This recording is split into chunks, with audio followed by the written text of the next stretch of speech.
Yes, Amar. Please come. Please sit down. Thank you, sir. So, Amar, you had done your BTech, College of Engineering, Pune, Electronics and Communication, 2015. From 15 to 18, you are working with EQ Technologic, all right, in Pune. Yes, sir. Tell me something about Pune. So Pune has a very historic significance. Uh, Pune has been the capital of Shivaji Maharaj at many times. Shivaji had Pune as his capital. So there are many forts around Pune where Shivaji Maharaj So, when has was very Pune stronghold. capital of Shivaji? Tell me. I don't think Pune was ever capital of Shivaji. So not exactly, but there are many battles which are fought. That is a different issue. Yes, sir. Sorry, sir. अब मेरे ख्याल से पुणे में कोई battle भी नहीं चल लड़ी है शिवाजी ने. I don't think so. So at Sinhagad there was. All right. So Pune has been in the rankings of the most livable cities. It has recently ranked as second. Pune has a smart city project which is going on, and climate-wise, Pune has been very good. There has been a moderate climate for a majority part of the period, and I think my experience has been very good living in the Pune. All right. How many years have you spent in Pune?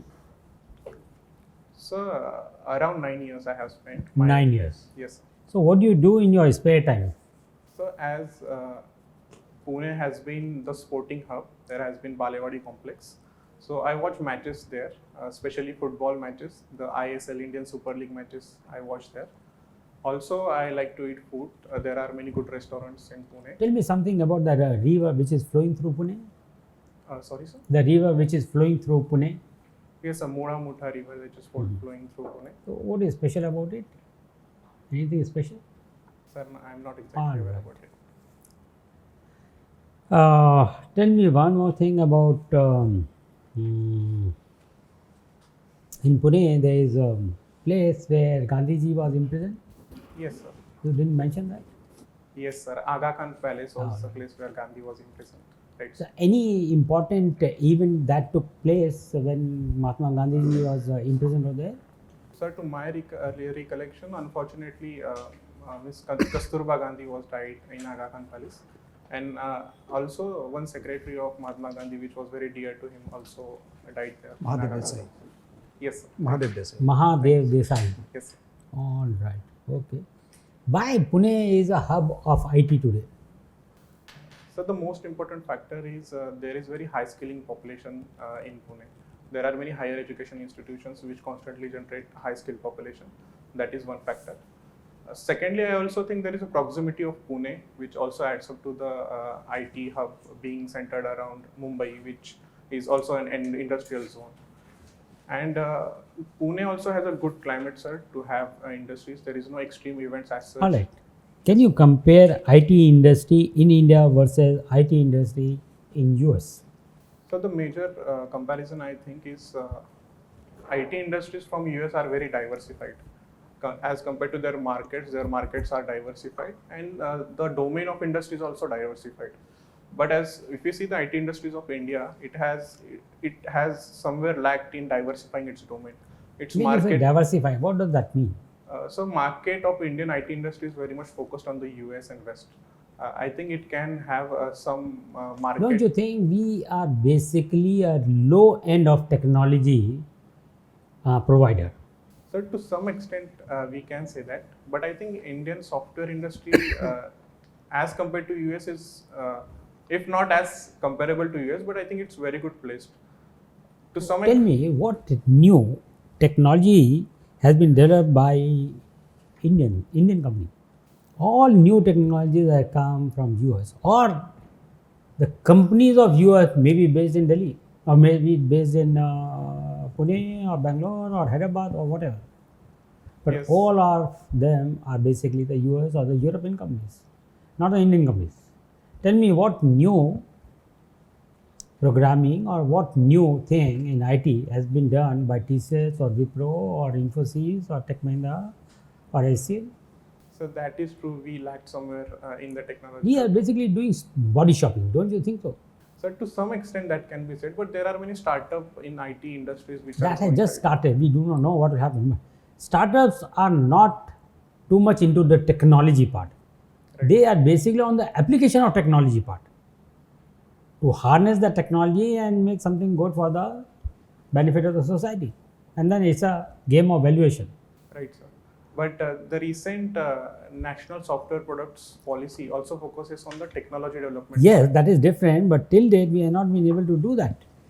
My last question: what is the reason for not contributing to the core of new knowledge in IT? I think so. The majority parts lies in the higher education sector. Very good. All right. Just yesterday, IPCC's sixth assessment report has been published. Right. You know about it? So briefly, I know that it has in a way warned India that it. Okay, we will not go into the nitty-gritties that what has been provided, but a thing is very clear that we are moving towards the climate change. Okay, climate change is real. It has been caused because of the anthropogenic factors. Okay, that is the thing. I want to know your views specifically that what should be India's approach given the findings of the IPCC sixth assessment report. By the way, you know the concept of carbon neutrality, net zero concept, you know Yes, sir. what it is? Sir, it tries to achieve zero emissions, net zero emissions from our industries. That has been the aim. Net zero emissions. So only industries are included there? Sir, I'm not very sure about You're it. not very sure? Yes.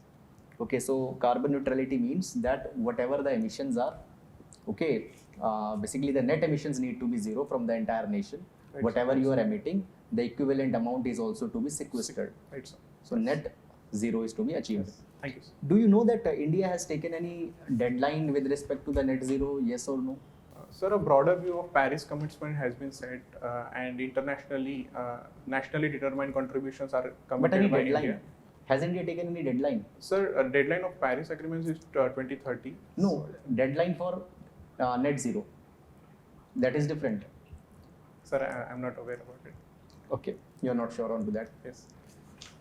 Should India commit to a deadline? If it has not. Sir, in my opinion about climate change, India already is well placed, in my opinion. India, per capita emission of India is not very significant.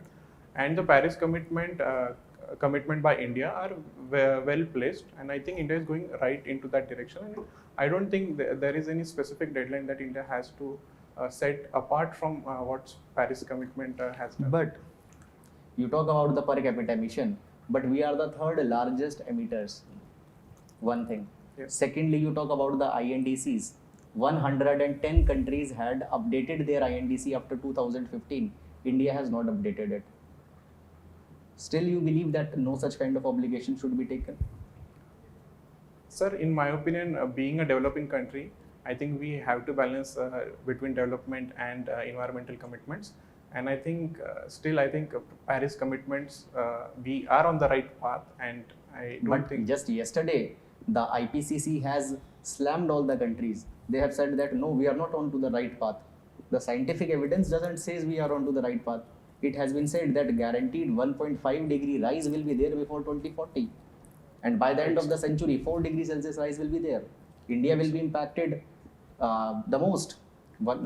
Basically, India is, we are having a coastline of more than 7,500 kilometers. Our Right, sir. major hubs are onto the coast. Right, sir. But sir, I believe apart from the national responsibility, it's also common but differential responsibilities. So I think entire world has to have a global response for that. And I think India's response has been very good. What India can do is to, at international institutions, India can promote this climate change agenda at conferences that happen. I think that is my opinion about that, sir. But yes, CBDR is the right thing. Right. But CBDR would have been given as a ground if we would have been in 1970s, 80s. But now, do you think that the time is there that we can talk about the CBDR and all such kind of things? In principle, all these things are justified. But whether on ground, is it wise? Just use some kind of, if common sense we use it. So what we can do nationally, domestically, is to have a climate change movement that we can do. There has to be an awareness about the climate change in the people, and we can do some innovative steps like women. We can make as an women-led movement, women-led environment movement. We can do because it has been Okay, fine, Amar. yes. But government should not take any target. So I think That- currently it's on the right path. Whatever. So IPCC, is it right or wrong? So I Both cannot say can't about be right. If government, okay. So Amar, should India allow the same-sex marriages? Yes, sir. I think it should allow. Okay.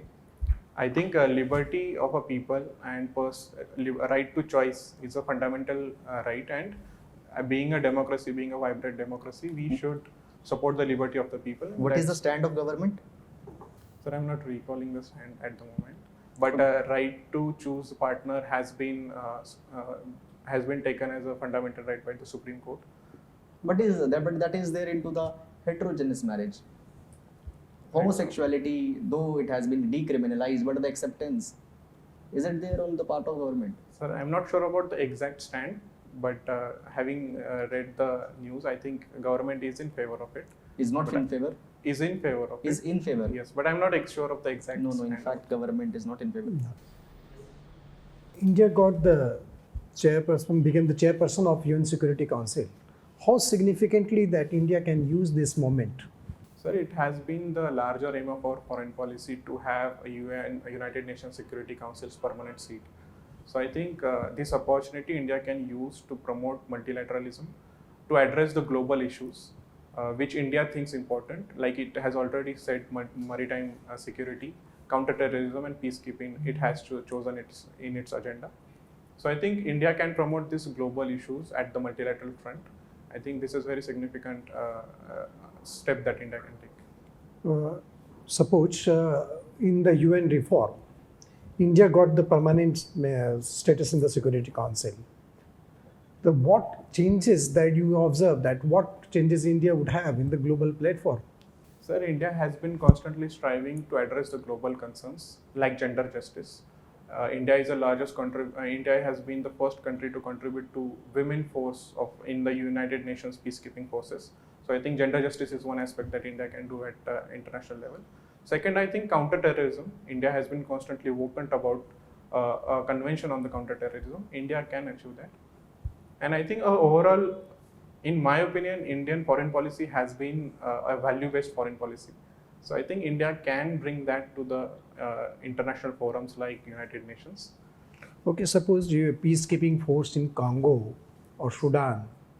We hardly see, it's decades and decades they are operating there, but hardly we see peace in the North Africa or the Central African region. Sir, if we compare to some decades back, there has been significant improvement in the conflicts, and it is globally recognized that there has been significant role of United Nations peacekeeping forces in that. There are some conflicts still ongoing that, but I think UN peacekeeping forces has the potential to address them. Considering the role of India everywhere in the world or the globe, wherever, mention some of the places where India is significantly contributing other than the African nation. Sir, I think in Afghanistan, India has been significantly contributed. India has Our role is not military there, military assistance. Definitely not there. No, sir, sorry, sir. No, I mean to say our role is there not militarily. We are Military only for- assistance anywhere else? Is that the question, sir? No, my question is that in Afghanistan there is no military role of India. Yes, that is true, sir. So how it will impact geopolitically? Sir, non-interference has been the policy of our government, and any military presence will deteriorate the situation in Afghanistan, and that is why we are only focusing on the economic assistance. If you can remember, India, Russia, and significantly America had pushed Ahmad Shah Massoud against Gulbuddin Hikmatyar, if you can recall the dynamics of Afghanistan warlords. Okay. Do you know them? No, sir, I'll check on that. Your political science and international relation, you must be knowing the geopolitics of Afghanistan. Gulbuddin Hikmatyar, Ahmad Shah Massoud, General Rasid Dostum, these three are the big lords. Right, That is a real internal fight in Afghanistan. right, And India pushed Ahmad Shah Massoud. right. What is significance of changing the name Indo-Pacific? So the major significance is it puts India onto the pivot of the region. I think the major step was to have India-centric approach to this region, and I think that is very significant to India's position in the global affairs. And I think India also has a policy of maritime security. With the way that US pulled out from Afghanistan is called quid pro. Okay, And if similarly US will do in the Quad also, then sir, I'm not understanding. similarly if US will pull out from Quad also by engaging India militarily with China, then So I don't think that would be an issue for India, because US perspective to Quad has been the militarization of the Quad, but India's perspective is totally different. India wants a cooperation between the Quad countries. So even if and India has maintained its strategic autonomy in all the affairs of the foreign policy. So even if US pulls out of it, there are many opportunities where even European countries can come into the Quads. So I don't think it will significantly impact India. But at the same time, sir, I also don't think US will immediately pull out of it. something like paddling on two boats, SCO and Quad at the same time. For India, sir? Yes.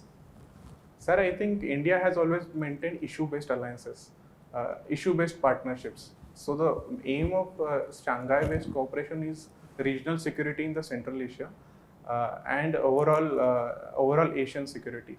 So that issue is different. India is aligned well in that. And this issue is regarding the Indo-Pacific cooperation. So I think issue-based alliances India following, and India has not So when SCO was formed and there was a Shanghai Bank right. Sir. that was understood to be countering the IMF. Right. Sir. But do you think that strained relationship between the few countries, it will work? Sir, I think it will work because India has been constantly clarified its strategy on the global fronts. I don't think India has kept any ambiguous stand. Its cooperation on the SCO, it has been clarified by Indian foreign policy, and India's assistance and relations to IMF is also well placed by the foreign policy. So because of this clarity, I don't think that will be strained. Sir. Right. Talking about COVID-19, which are the current variants that are cause of concern among the scientists? Sir, the Delta and Delta Plus has been the cause of concern. There are There few is more. New Lambda variant is also coming. Okay, where was it found? And when? Sir, I'm not exactly sure about it. Okay, and any other variant? Sir, a Kappa variant has been also found in the Kerala region. Kerala region. Yes. Okay, all right. And there is a variant called B1621, which was found out in Colombia, Yes, sir. early part of this year. Lambda was, of course, last year, December. That was in Peru. Okay, so these are the typically Thank you, sir. possible. Now, Prime Minister today is launching Ujjwala 2. Ujjwala 2, a scheme Yes. called Ujjwala 2. Yes, sir. So, can you first of all explain what was Ujjwala 1 all about? How was it successful? And what are the new, features of Ujjwala 2? Sir, Ujjwala Yojana, Ujjwala 1 Yojana was giving about the LPG cylinders to rural households, especially the women household in the area. I think it has been a largely successful because there has been significant reduction in the use of traditional channels, and there has been significant improvements. Any numbers? How many were distributed? How many cylinders were distributed? Sir, I'm not recalling the Okay. exact numbers. All right. And how about its implementation? Went well? Success? Sir, largely I think it was successful because even in my experience, many of the rural households has subscribed to that scheme and taking the benefits. Okay. I think largely it has been successful. And what about Ujjwala 2? Sir, I'm not recalling. All right. Okay. Now, what preceded WTO? Which organization preceded or WTO, World Trade Organization? Sir, GATT preceded WTO. Okay. And can you describe what is GATT all about? And what improvements were made, incorporated while WTO came into being? So they were basic. GATT was not comprehensive in a way. Trade in services was not covered in GATT. Okay. There were some applications of intellectual property rights were not covered in GATT. No, it did recognize. Of course, there was little ambiguity, Right. but it did recognize product patents. Right, sir. I think the scope of the IPR regime has been widened Okay. in the WTO. Okay, so let's first focus on GATT. Yes, sir. What is the key element which is missing in GATT, which is taken care of in WTO? So trade in services is the one. Okay. IPR extension is the second. There has been another one. What about dispute settlement mechanism? Right, sir. Can you throw some light on that? Sir, I'm not recalling at the moment, sir. Though it did take up the dispute resolutions, however, these are not binding on the concerned parties. WTO has a far more robust system. Right, sir. Right, sir. When did WTO come into being? Sir, in 1994, 1995. Okay. after the Uruguay rounds. All right. What is the current state of affairs and what are the challenges in WTO today? So because of the COVID hit pandemic, the international trade, the global trade has been reduced. Of course. So there has been some issues about the existential crisis about WTO. US was also pulled out from it. So the existential crisis was the major concern. Secondly, the dispute resolution system, there were some posts which were vacant. And because of that, the dispute resolution system was not functioning very well. That was the second concern. And overall, there is a battle between developed countries and developing countries, which is constantly ongoing in the WTO. So I think these are some issues. Yeah. Okay. Now, what are different layers of atmosphere?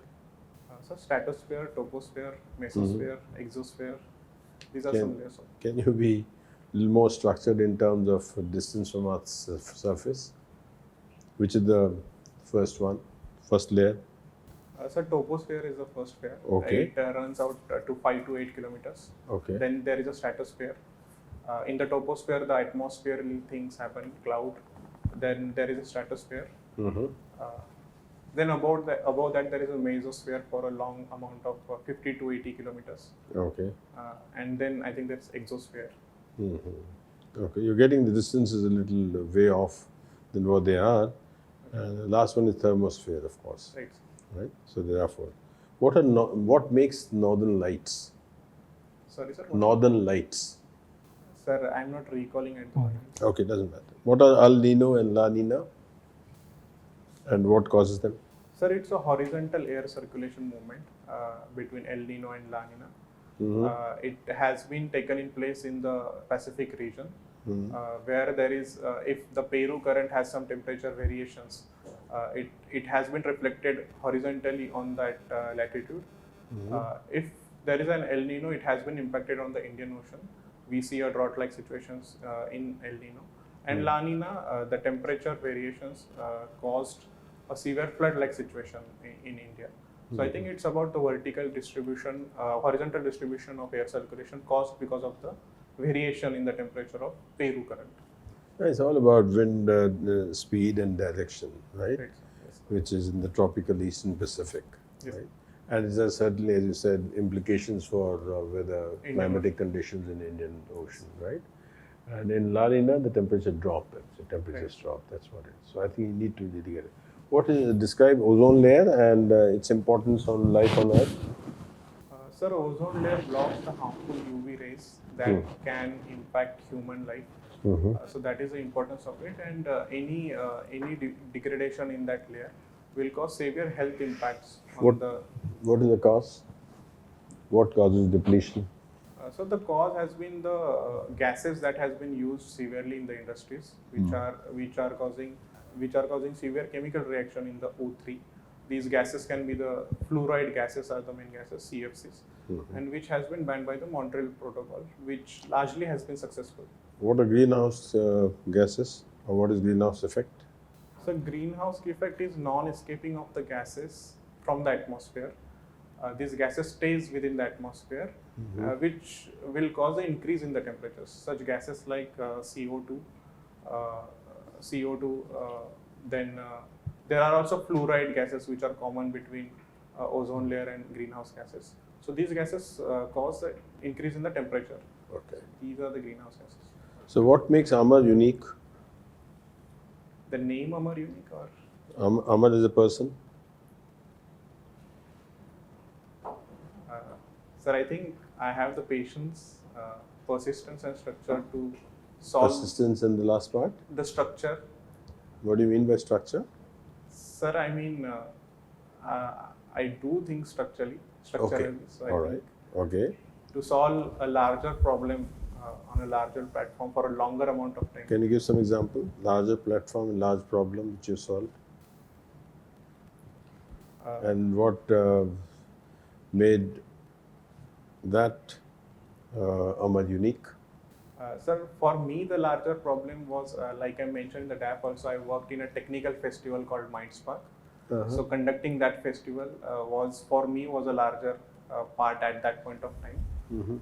And that made me realize that it was a longer haul for which I had to work dedicatedly and innovatively in that technical festival. And that, I think, made me somewhat believe that that is uniqueness of mine. And what makes you angry? Last question. Sorry, sir, what? What makes you angry? Sir, if I don't complete my daily task, I think that makes me somewhat angry. If I complete my task daily, whatever I decide in the morning, then I think I'm happy. Okay. Thank you. Thank you, sir.